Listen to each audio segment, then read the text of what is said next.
Bonjour à tous, j'espère que vous allez bien. On se retrouve pour le brief du mercredi 19 avril 2023. Petite mise à jour du Bitcoin aujourd'hui et d'Ethereum. On se fera un petit peu en macro via les éléments de momentum qui commencent à être un petit peu intéressants.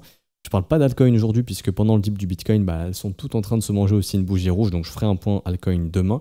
N'hésitez pas à me dire les altcoins que vous voulez que j'analyse, mais je pense que je reviendrai peut-être sur Link, peut-être Cardano également. Et n'hésitez pas à me mettre une troisième, je pourrais voir ça.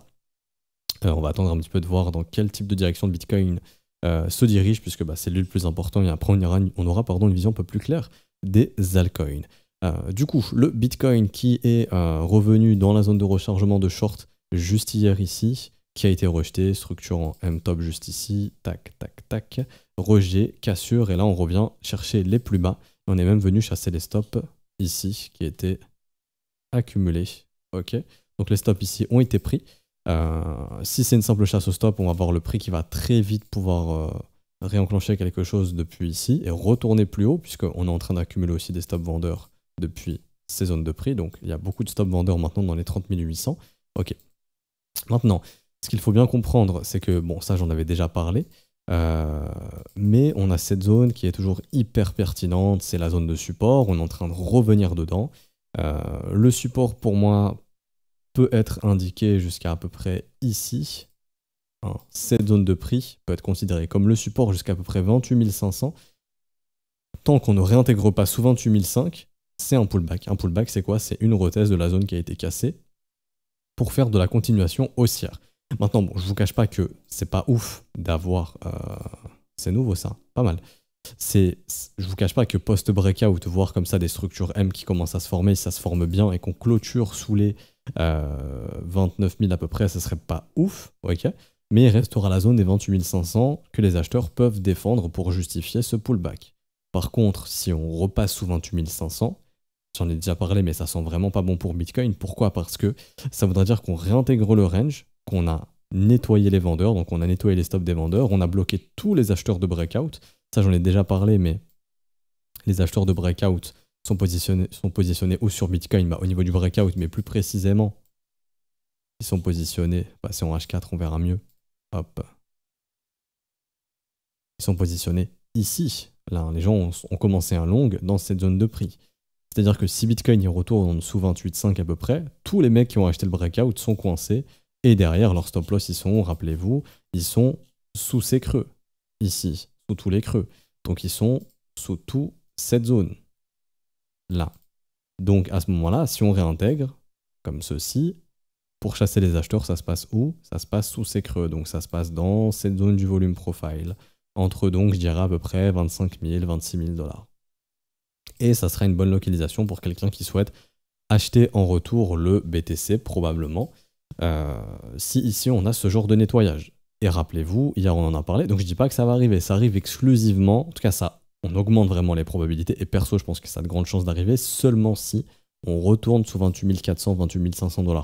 Tant qu'on retourne pas sous 28 400, ça reste toujours techniquement un pullback, c'est-à-dire que je viens retester la résistance que je transforme en support, et on y retourne. Okay. Par contre, si je réintègre, là ça sent mauvais, et ça sent le retour dans cette zone de prix. Okay. Et on vient de le voir, enfin j'en ai parlé hier, où justement sur les altcoins, ça commençait à pas mal s'exciter au niveau des open interest, vous voyez, open interest qui augmentait beaucoup, donc beaucoup de gens qui se positionnaient et à l'achat et à la vente, mais en tout cas beaucoup de gens qui prenaient des paris à levier sur les altcoins, et là on voit que sur le mouvement, le Bitcoin a perdu 500 millions d'open interest, les alts ont déjà perdu 1 milliard, voire plus 1 milliard 200 millions à peu près. Donc là les alts se font beaucoup plus défoncer que le Bitcoin en termes de baisse d'open interest. Donc là je pense qu'on est en train d'avoir de grosses liquidations sur les alts parce que en fait, les gens se sont rués dans les altcoins à levier pendant que le Bitcoin consolidait, vous voyez. J'en avais parlé hier, enfin je l'ai même tweeté après, mais ici vous avez l'open interest du Bitcoin qui baisse, l'open interest des alts qui augmente, donc où est-ce que les gens sont partis prendre des paris à levier sur les alts et non pas sur Bitcoin. Et donc faire baisser le Bitcoin, ça permet de faire baisser toutes les alts et donc de liquider tous les gens sur les altcoins. Okay, donc j'ai pas d'autre chose de plus à dire, juste que ici en H4, même en H1, on a une bonne zone d'imbalance qui correspond à la zone de pullback. Donc toute cette zone, je vais vraiment être précis, où il y a vraiment un gros déséquilibre, où il n'y a eu aucun retest, c'est là. Okay, donc là on commence à revenir dans cette zone de prix, qui peut être justement la zone de pullback, ni plus ni moins. Ici, on va l'appeler imbalance pullback. Si le prix arrive à nous faire des structures haussières là-dedans, très bien, on pourra très vite remonter et aller nettoyer tous les stops des vendeurs et donc s'offrir un nouveau sommet. En revanche, si même une fois arrivé dans ces deux, donc là vous voyez pour l'instant il y a une mèche, ça rejette. Par contre, si on commence à s'installer en dessous et qu'on se rapproche des creux, bon bah là c'est mission probablement chasser tous les stops d'ici qui ont été accumulés et donc ça se trouve dans cette zone de prix plus bas, comme j'ai dit entre 25 et 26, ce qui serait une excellente opportunité d'achat sur Bitcoin si c'est proposé. Pourquoi ça? Parce que d'une part, bah, ça correspond à quoi? Vous avez oublié? J'espère pas, mais ça correspond au pullback de la résistance des 25 000, ici. La grosse résistance qu'on a cassée, rappelez-vous. Là. Je vais mettre ça en vert, et ça correspond à cette zone qu'on n'est jamais revenu tester. Donc, pour un acheteur weekly, c'est très intéressant. Et également, n'oubliez pas que pour un investisseur long terme, ça reste une zone intéressante. Pourquoi? Parce que déjà, ça correspond à la zone de rechargement long terme, donc c'est une raison technique. Et en plus de ça, c'est une raison fondamentale, puisque le prix de production d'un Bitcoin, à l'heure actuelle, en moyenne, si je dis pas de bêtises, se trouve déjà dans ces niveaux de prix. Je veux dire en moyenne. Hein. Ah, je l'ai pas ici, attendez. C'est pas grave. On va aller juste ici. Hop, hop. Tac. Donc là, actuellement, on est un peu plus haut, on est entre du 21 000 et du 13 000. Mais ce qu'il faut savoir, c'est que si vous êtes investisseur long terme, c'est pas pour revendre dans 2 mois. On va dire que c'est entre au moins d'ici 2025, si on parle de cyclicité, donc on va dire 2 ans, moyen terme, long terme. Il faut savoir que le prix de production va passer en moyenne de 25 000 jusqu'à 42 000 $. Donc vous achèterez en fait un futur prix de production d'ici 1 an. Ce qui veut dire que d'ici 1 an, vous avez de grandes chances d'être sur un investissement soit break-even ou en positif. Et le prix de production plancher, qui est plutôt aux environs actuellement calculé ici, vers 14 500, donc il va doubler post-halving, qui sera autour des 29 000 $. Donc quelqu'un qui achète un Bitcoin s'il revient entre 25 et 26, c'est une méga opportunité sur du long terme, puisqu'il y aura de grandes chances que par la suite, la valeur intrinsèque du Bitcoin soit encore plus élevée. Et que donc ce soit un investissement au moins break-even, donc ça veut dire sans perte, ou au moins avec un bénéfice, puisque le Bitcoin sera sur des valeurs plus importantes, probablement après avril 2024, après le printemps 2024, donc après 12 mois à peu près maintenant. Ok. Donc voilà, je voulais juste revenir dessus. Donc ça, c'est le cas où il y a un fameux nettoyage qui est que, en gros, breakout, je vous fais du M, je réintègre, je casse complètement les 28,4 et je vais chasser les stops des acheteurs, je reviens, pullback cette zone, méga zone d'achat ici. Ok. Imaginons que cette zone, elle cède. Ok. À ce moment-là, une autre zone d'achat intéressante, zone de rechargement du mouvement, et ça serait pour moi vers les 22 500 $ à peu près, les supports précédents. Ce serait une zone à surveiller. Bon, maintenant ici, on est très loin de ces niveaux. Pour l'instant, on est simplement dans du pullback, un petit peu de volatilité, donc ça commence à s'exciter un petit peu. Les gens ont un petit peu trop spéculé sur les altcoins à levier, donc on est en train de nettoyer un petit peu le Bitcoin pour nettoyer ces altcoins, parce que là, on le voit, hein, la baisse d'open interest est plus importante sur les alts que sur le BTC. D'ailleurs, les altcoins baissent plus que le Bitcoin actuellement. Donc ça, c'est intéressant aussi.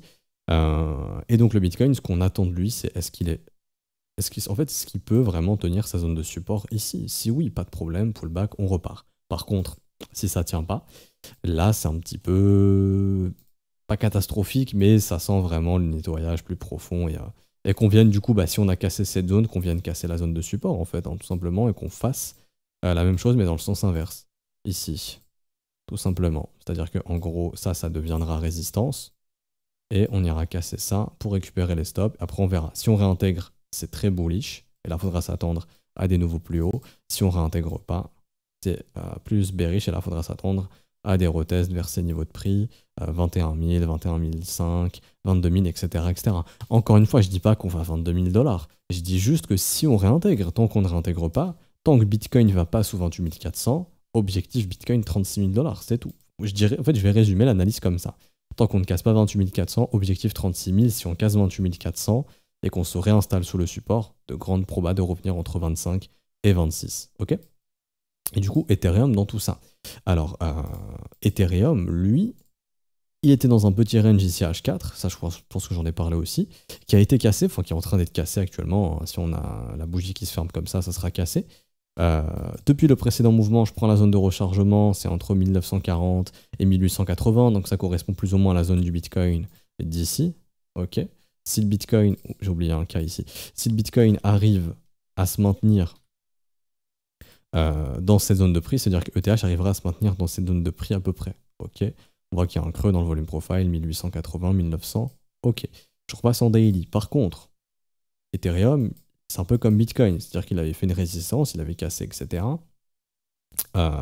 il a aussi accumulé pas mal de stops. Ok, donc si Bitcoin réintègre, reva sous 28 400, je dis pas que ça va arriver. Si ça arrive, ça veut dire que lui, Bitcoin, il peut aussi, Ether, pardon, il peut lui aussi aller nettoyer quelques petits stops. Donc on va voir une zone hyper intéressante qui sera surveillée sur Ether.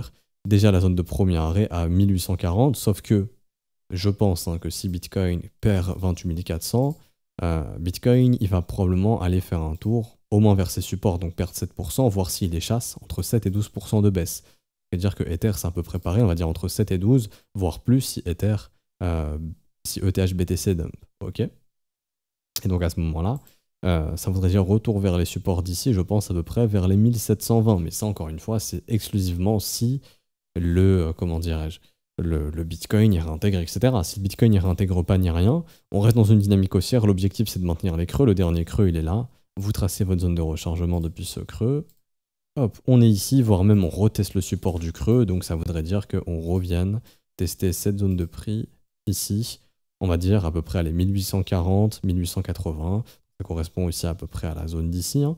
Si ça tient, let's go, on maintient les creux ascendants. Hop, opportunité. Tac. Et continuation haussière. Par contre, si Bitcoin réintègre et que ETH commence à perdre un creux ici, il y a un creux là, un creux là, un creux là. Ça peut peut-être se faire chasser. Mais là, j'y crois pas trop puisque ça ferait un dip vraiment très important de 19%. Si ça arrive, c'est que Bitcoin est à 25 000 et que ETH BTC se fait exploser. Bon, vous me direz que ETH BTC, les revenus en zone de rechargement de short, s'il y a bien un endroit où se retourner, c'est ici pour aller faire des plus bas. Ce qui ferait ici 10% de baisse. Ça pourrait arriver, mais bon, on va pas spéculer sur ça pour l'instant, bien sûr. On va spéculer sur le fait que... j'étais sur ETH-USD Bitstamp. On va spéculer sur le fait que pour l'instant, je dis bien pour l'instant, ce support est à surveiller au niveau des 1880. Ok. Par contre, si Bitcoin finit à 25 000 et que ETH BTC dump, c'est vrai que avoir un retour dans les zones d'imbalance ici, dans la zone de rechargement, vers 1550, ce serait pas à exclure et ce serait une excellente opportunité d'achat qui plus est. Zone de rechargement, du dernier creux vraiment majeur en weekly ici, dernier creux très important, zone de rechargement, retourne sur le support, excellente zone d'achat. Ok. Bon. Encore une fois, là, je me projette beaucoup. Je vous fais le scénario au cas où c'est une réintégration. Si c'est pas une réintégration, vous allez très vite voir le Bitcoin maintenir son prix là-dedans, hop, retourner, défoncer tous les vendeurs qui ont mis leur stop au-dessus, faire un nouveau sommet, et let's go, on y retourne, ok. Et pareil, du coup, pour Ethereum, qui lui va tout simplement être maintenu dans sa zone de rechargement, et bam, aller défoncer tous les vendeurs aussi par la suite. Donc, je dirais qu'actuellement, il faut être hedgé. Si vous êtes 100% crypto, vous avez un gros risque. Si vous êtes 50% crypto, par exemple 50% cash, bah vous êtes complètement hedgé. Si ça monte, tant mieux, vous avez de la crypto, vous allez pouvoir prendre plus de profit. Si ça baisse, vous avez du cash pour acheter un petit peu plus bas. Okay. Par contre, si vous êtes 100% crypto, c'est compliqué. Si vous êtes 100% cash, vous pouvez rater l'opportunité d'acheter le pullback. Maintenant, s'il y a une structure, bon, vous pouvez rentrer un petit peu plus tard. Mais en tout cas, être 100% crypto actuellement, c'est vrai que c'est pas avoir un avantage face au marché parce qu'on est peut-être dans le début d'un nettoyage qui pourrait déclencher des dips. Et si ça se déclenche, bah, vous pouvez vite perdre 20, 25, 20% si vous êtes exposé aux altcoins de votre folio, ce qui peut faire très vite mal. Donc ça, il faut faire très attention. Pas grand-chose d'autre à dire de plus. Et du coup, je viens faire un petit point macro. Ça va être ici. Et pourquoi c'est intéressant? Puisque le dollar index donne des petits signaux. Donc pour l'instant, pas de signal haussier. Juste au niveau du momentum. Le momentum est en train de nous indiquer ici qu'on a une divergence haussière. Une divergence haussière, ça peut signifier justement qu'on peut avoir des rebonds. Je vois actuellement ici également qu'on a pas mal de sommets qui se sont créés, donc il y a pas mal de stops. Donc pour moi, le dollar index, actuellement, tant qu'il ne retourne pas sous les 100,8 points, il peut revenir à peu près. Je vais prendre un petit fib ici. Mais il peut revenir, pourquoi pas, dans la zone de rechargement de short, mais surtout, il peut venir en fait nettoyer les stops qui se sont accumulés ici. Donc en gros, faire un breakout et revenir dans la zone de rechargement de short, au moins en autour des 103,6 points. C'est pour ça ici que j'ai une alerte. Okay, si on fait ça, rappelez-vous, le dollar, il est très souvent opposé aux cryptos, etc. Si le dollar monte, ça peut faire baisser un peu l'or, les indices et les crypto-monnaies. Okay, donc ça, il faudra faire attention. Et du coup, donc ça, c'est le dollar index avec la divergence haussière. Le S&P 500, qui commence aussi à dessiner une petite divergence baissière qui n'est pas encore totalement confirmée. Il faudrait un cross des zéros. Donc il faudrait que l'indicateur cross, donc aille sous 0. Mais si on va sous 0, ça va déclencher aussi une divergence baissière. Donc je la mets en petit tiré parce qu'elle n'est pas encore totalement confirmée. Si elle se confirme, ça voudra dire qu'on a une faiblesse au niveau de la force des acheteurs, au niveau de la résistance. Et donc ça, pareil, ça pourrait indiquer un petit dip. D'où justement dipper pendant le rebond du dollar index si le dollar index rebondit. Ok. Et le gold, même chose. Le gold qui pour moi est un excellent indicateur, qui pour l'instant a du mal à tenir ses breakouts. Ça, je peux supprimer, mais là, on a du mal à tenir les breakouts. Si on commence à perdre le précédent creux ascendant que nous avions, ici, tac, ça peut tout simplement, ici, commencer à indiquer qu'on peut aussi nettoyer quelques petits creux. Donc, même exercice que sur le dollar index enfin, le dollar index qu'on vient de voir. Mais si le dollar index nettoie des sommets, le gold peut nettoyer tout simplement des petits creux ici. Si les creux se trouvent où? Ici, vous voyez, même là. Donc ça pourrait faire des retours tout simplement où? Zone de rechargement du mouvement précédent, combler le gap, les imbalances, etc. Le wake-off check, donc ça ferait peut-être un retour de l'or vers les 1860 points. Donc ça pourrait lui faire une petite baisse d'environ 6%, c'est pas dramatique. Mais ça aussi, ça pourrait aussi justifier, je mets un petit tiret ici pour indiquer les stops, ça peut aussi justifier ça. Enfin, ça peut aussi justifier du coup un rebond du dollar index. Donc attention, au niveau de la macro, on commence à faiblir un petit peu au niveau du dollar, au niveau du momentum. De même sur le S&P 500. Ah oui, je voulais pas montrer, mais j'ai pas le momentum ici. Hop. Moi, tout ce qui est histogramme, tout ce qui est signal, EMA, etc., je retire. Mais là, vous voyez ici, hop, divergence baissière qui est en train de se former, qui s'est formée, pardon, qui est déjà confirmée. Donc on est en train de confirmer le fait que le momentum du gold est vraiment en train de se calmer un petit peu. Et là, on a le premier signal baissier. Ici, petit triangle orange, signal baissier, on est en train de former la résistance. Triangle haussier également. Ça peut aussi indiquer un petit retracement. Donc petite vigilance ici au niveau de la macro, puisqu'on a un S&P qui faiblit, un gold qui faiblit, et un dollar index qui est peut-être mature pour, pourquoi pas, aller nous chercher quelques petits stops. Ok, je vais vous le mettre pareil, en petit tiret comme ça. Hop, petite couleur claire, comme ceci. Quelques petits stop loss vers les 103,6, 104 points. Donc un rebond du dollar index d'environ, au moins dans un premier temps, entre 1,5 et 2%, pourquoi pas. Les taux ici, pareil, qui sont en train de remonter un petit peu. Donc si les taux remontent et que le dollar remonte, il faudra s'attendre à des pullbacks baissiers, bien sûr, donc à des retracements sur les assets à risque. Tout ce qui est opposé au dollar, je vous le remets. Hein. Donc le combo DXY plus taux, ça c'est opposé, opposé au gold, indice US et généralement EU, et crypto-monnaie bien sûr, et indice EU, et j'ai oublié stocks, hein, mais bien sûr ça va dans le même lot, et des cryptos. Donc un dollar index qui remonte avec un taux qui remonte, ici vous voyez le taux à 30 ans il remonte, si le dollar index remonte, ça peut justement déclencher des petits moves baissiers sur les indices, les stocks, les cryptos, les indices européens et US, et le gold, ok? Donc voilà. On s'arrête ici pour aujourd'hui, j'espère que ça vous aura plu. Donc c'est plutôt un appel un petit peu à la vigilance et si vous êtes exposé à levier sur les alts, vous êtes dans le même bateau que la majorité qui est en train de se faire nettoyer, donc faites très attention. Si vous êtes 100% crypto, c'est un risque qui est quand même assez important. Il vaudrait mieux être hedgé parce qu'on est dans une zone dangereuse. Si le pullback ne se réalise pas, c'est une réintégration et très vite ça peut nettoyer dans l'autre sens. Hein. Vous voyez ici là, la grosse zone de gap qui nous appelle là, entre 27 000 et 25 000 $, elle pourrait être comblée tôt ou tard. Si elle est comblée, ok. Encore une fois, je ne dis pas que ça va forcément être le cas. Comme je le rappelle, si 28 400 est maintenu sur Bitcoin, ça va. Par contre, retourner sous 28,4, ça commence un petit peu à sentir mauvais et ça sent le nettoyage un petit peu plus profond. Donc, il faudra faire attention à ça. Ok. Donc voilà. J'espère que ça vous aura plu. Si c'est le cas, n'hésitez pas à laisser un petit pouce bleu, à vous abonner si ce n'est pas déjà fait. Ça récompense le travail qui est fourni. Vraiment, ça fait plaisir. Vous pouvez aussi rejoindre notre partenaire BitGet, donc trader sur la plateforme directement. Il y a notre lien de parrainage en description et en commentaire. Vous pouvez trader ici avec un marché spot qui est très liquide, il y a quasiment toutes les paires que vous voulez, franchement le marché spot il est rempli, ils sont aussi beaucoup dans le launch pool, vous pouvez aussi tenter de gagner des tokens, etc. Donc ça peut être vachement intéressant pour vous. Vous pouvez trader sans KYC, vous pouvez retirer vos fonds quand vous le souhaitez bien évidemment. Les dépôts bancaires sont aussi possibles. Bon, ça, il faudra faire un KYC, bien sûr, tu peux pas faire un virement. De toute façon, du moment que tu fais un virement bancaire depuis un compte qui est KYC, ça devient automatiquement KYC. Mais aussi les dépôts bancaires sont possibles si vous cherchez justement des alternatives. Je crois que Binance a bloqué les virements SEPA de mémoire, donc ça peut être une bonne alternative. Donc n'hésitez pas, le lien est en description et en commentaire pour vous inscrire. Vous pouvez aussi participer au prochain concours qui sera vendredi. Vendredi, je vous ressors un concours pour tenter de gagner 500 €. Donc tous les inscrits sur BitGet via notre lien partenaire pourront y participer. Si vous souhaitez commencer à vous former, à rejoindre l'école, ça se passe sur Discord, c'est via les modalités crypto à ce stade du mois, donc c'est tout ce qui est paiement, soit en BNB, Ethereum, USDT, USDC, BUSD. Vous aurez accès à la communauté exclusive, au brief exclusif, à mes avis et à des idées de trade exclusifs que je partage aux élèves tous les jours. Vous aurez aussi accès aux professeurs, donc vous pouvez poser toutes vos questions aux professeurs, on vous répond tout le temps dans le Discord, donc ça, il n'y a vraiment pas de problème. Si vous avez une question sur comment procéder au paiement, tout est expliqué dans ce message, mais même si après ça, vous avez encore un doute, vous nous envoyez un message, on vous aide, on est connecté à droite, il n'y a pas de problème.